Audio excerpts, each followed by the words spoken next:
Now, residents in communities along rivers swollen by heavy rain after the recent storms are anxiously eyeing their flood defences tonight. Two severe flood warnings indicating a danger to life remain in place. One is at Ironbridge in Shropshire, where last night the River Severn came within a few centimetres of breaching flood barriers. And the other is at Bewdley in Worcestershire, a town still waiting for the permanent barriers it was promised 2 years ago. From there, Ben Chapman reports. By the Severn in Bewdley, river water is once again on the wrong side of the blue flood barriers. Residents, exhausted after spending all night keeping the water from the door, are also weary of the sense of the inevitable.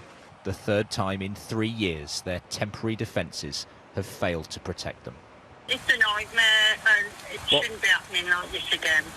Irene is speaking to me on the phone because floodwaters have cut off her house.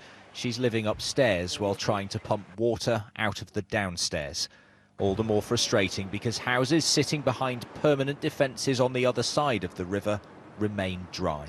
What I do feel really mad about, and that gets me angry, when they did the other side, we were just left. They should have done both sides at the same time. These defences which were overtopped, weren't they? 2 years ago, Boris Johnson promised new permanent defences on a visit here, but they won't be completed for another 2 years. Can you keep expecting these communities to just keep putting up with it until then?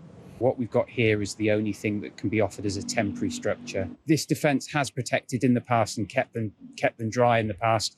It's just simply when you get 3 or 4 named storms in a row, you get huge river levels.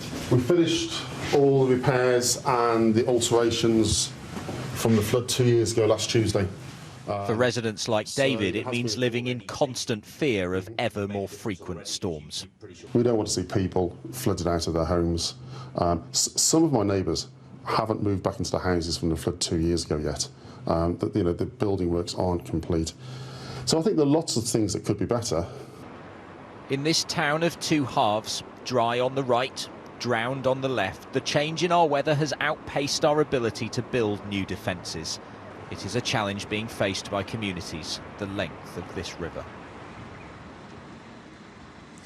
One of those places is Worcester, downstream from here. The river level is peaking roundabout now, and we know that some homes are flooded there too.